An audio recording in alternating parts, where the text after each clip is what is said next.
আসসালামু আলাইকুম। মহান আল্লাহ তাআলা মানুষের দোয়া কবুল করেন কিনা? প্রশ্ন এটা।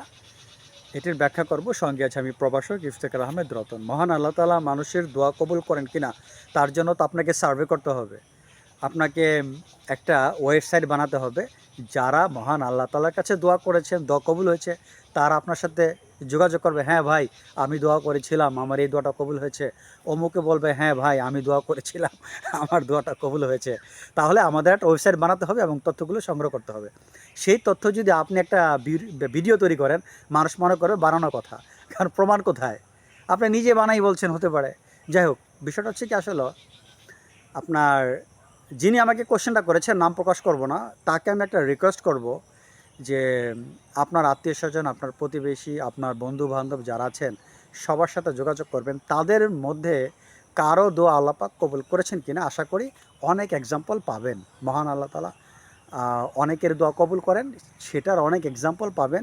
সেটাই আমি মনে করি আপনার এই প্রশ্নের উত্তরের জন্য সাফিসিয়েন্ট, যথেষ্ট।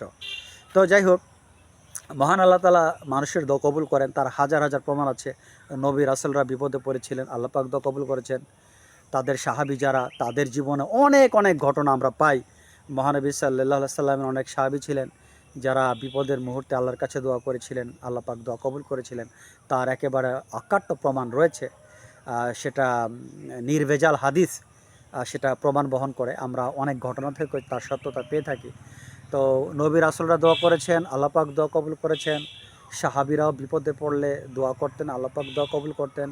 এভাবে আমরা দেখা যায় বিভিন্ন ধার্মিক ব্যক্তিদেরও দোয়া আল্লাহ পাক কবুল করেন। এইগুলো কন্টিনিউয়াসলি ঘটছে আর কি। তো এইগুলো ডেটা তো আসলে এই মুহূর্তে আমার কাছে সমস্ত ডেটা নাই যে কর্মীর দোয়া কবুল হয়েছে, রহিমের দোয়া কবুল হয়েছে, মিস্টার কামালের দোয়া কবুল হয়েছে। এইভাবে আমি রেফারেন্স সেট করব, এই ধরনের ডেটা আমার কাছে নাই। তবে সবাই যেন বিশ্বাস করে, তার জন্য আমি এই ভিডিওতে আপনাদের জন্য মাত্র আম সামান্য কয়েকটা ডেটা সংগ্রহ করেছি। এই ডেটাগুলো আপনারা আজকে যদি শুনেন, আশা করি আপনারা বুঝতে পারবেন। কারণ এই ডেটাগুলো অলমোস্ট সবাই জানে। সো আমি যদি আননোন সোর্স থেকে কথা বলি, তাহলে হয়তো আপনারা এটাকে ফেক মনে করবেন। কারণ সেটার প্রমাণ কোথায়? যদি ফর এক্সাম্পল বলি যে আমার ওয়াইফের দোয়া কবুল হয়েছে, তাহলে এটা কোনো কি দলিল হিসেবে আসবে? এটাকে আপনি রেফারেন্স হিসেবে ব্যবহার করতে পারবেন যে প্রভাষক রতন সাহেবের স্ত্রী দোয়া কবুল হয়েছে। সো এটা একটা এক্সাম্পল। এই জন্য আমি আসলে ব্যাপারটা হচ্ছে, এই জন্য এই ভিডিওতে সামান্য একটা এক্সাম্পল দিব।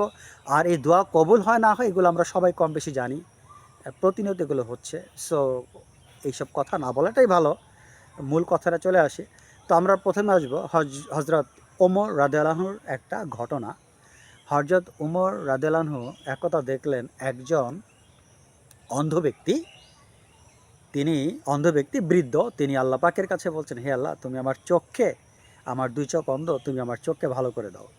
তো এইভাবে সে আল্লাহ পাকের কাছে মানে মোনাজাত করছেন। তো হজরত ওমর এটা শুনলেন। শোনার পরে তাকে বললেন, তুমি এই কিসের দোয়া করছো? তখন ওই বৃদ্ধ লোকটি বলল, আমার চোখ অন্ধ, আমি চাই যেন আল্লাহ পাক আমার চোখকে ভালো করে দেন।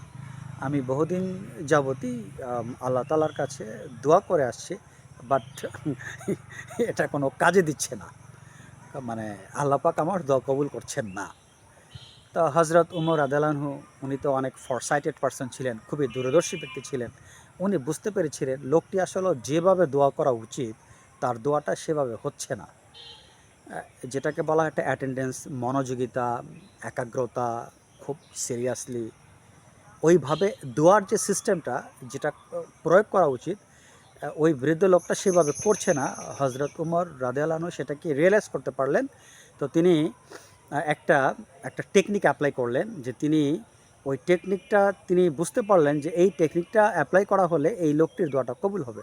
তখন তিনি লোকটিকে বললেন, তুমি আগামীকাল মাগরিবের আগেই কিন্তু আমার ওখানে যাবে, আমার সাথে দেখা করবে। শর্ত হচ্ছে, তুমি তোমার চোখকে ভালো করে নিয়ে যেতে হবে এবং দোয়াকে কবুল করাতে হবে। তুমি দোয়াকে কবুল করাবে এবং তোমার চোখ ভালো হবে, তারপর তুমি আমার কাছে যাবে। তা না হলে কিন্তু তোমার খবর আছে। তো ওই বৃদ্ধ লোকটা বুঝতে পারছে যে হরজত তোমার কথা এবং কাজে এক। তো তাহলে যদি আমার চোখ ভালো না হয়, তাহলে তো খবর আছে আমার। তো উনি তখন ভয় পেয়ে গেলেন। তো উনি তখন আল্লাহ পাকের কাছে সিরিয়াসলি দোয়া করছেন, হে আল্লাহ আমার চোখকে তুমি ভালো করে দাও, তা না হলে তো হরজ তোমার বলছেন আমার খবর আছে, জানি না আমার কপালে কি খবর হয়, হে আল্লাহ তুমি আমার চোখকে ভালো করে দাও। আল্লাহ পাক তার চোখকে ভালো করে দিলেন। পরের দিন মাগরিবের আগে ওই লোক হাসতে হাসতে চলে গেল খলিফার কাছে, হে খলিফা চোখ তো ভালো হয়ে গেল, তো কিন্তু আপনি আসলে বুঝলাম না এটা কি, ব্যাপারটা কি।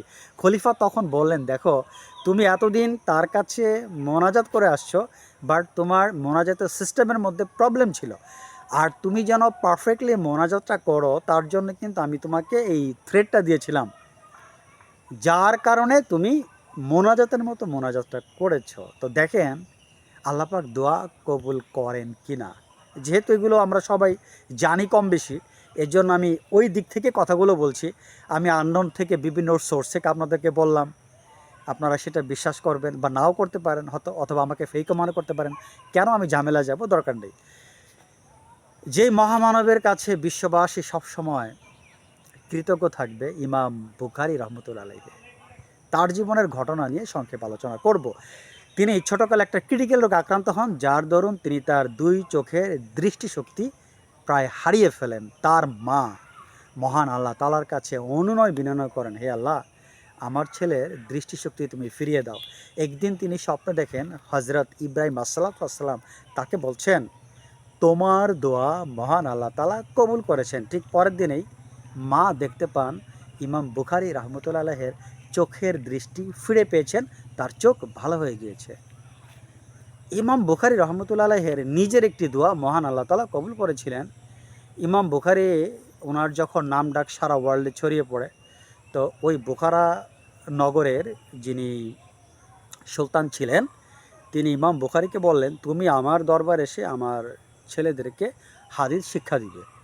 তো ইমাম বুখারী সেটাকে একটা মনে করলেন, অপমান মনে করলেন, কেননা তিনি মসজিদ বাদ দিয়ে এবং সাধারণ লোকদেরকে বাদ দিয়ে তাদেরকে হাদিসের জ্ঞান থেকে বঞ্চিত করে সুলতানের বাসায় যে তার সন্তানদের হাদিস শিক্ষা দিবেন, এটা হাদিসের জন্য একটা অবমাননা তিনি মনে করলেন, যেটা হাদিসকে অবমাননা করা হবে আর সাধারণ লোকজন আমার জ্ঞান থেকে বঞ্চিত হবে। এই ভেবে তিনি আপনার বললেন, সুলতানকে বললেন যে আপনার বাচ্চাদের যদি দিনী শিক্ষা দেওয়ার উদ্দেশ্য যদি আপনার থাকে, আপনি এক কাজ করেন, তাদেরকে আমার মসজিদে পাঠিয়ে দেন বা আমার পাঠাগারে পাঠিয়ে দেন, আমি সেখানে তাদেরকে শিক্ষা দান করব।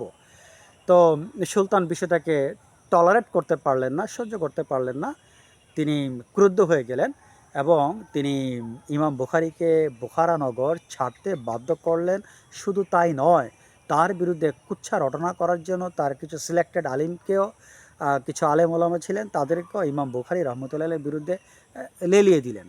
ইমাম বুখারী যখন বুখারা নগর ত্যাগ করেন তখন তিনি আল্লাহর কাছে দোয়া করেছিলেন, হে আল্লাহ এই সুলতান আমাকে যেভাবে এই বুখারা নগর থেকে আমাকে বিতাড়িত করলো, তুমিও তাকে এই নগর থেকে, এই প্রভিন্স থেকে তাকে তুমি বিতাড়িত করে দাও। উইদিন 1 মান্থ, 1 মাসও ঘটেনি, ওই বোখারার নগরের জনগণ সুলতানের বিরুদ্ধে বিদ্রোহ ঘোষণা করলো।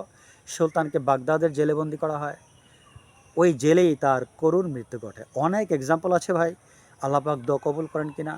তো যাই হোক, ছোটো ভিডিওতে কিছু এক্সাম্পল দিলাম, আশা করি বুঝতে পেরেছেন। আল্লাহ পাক আমাদের সবাইকে তার পথে চলার তৌফিক দান করুন, আমিন। আল্লাহ হাফেজ।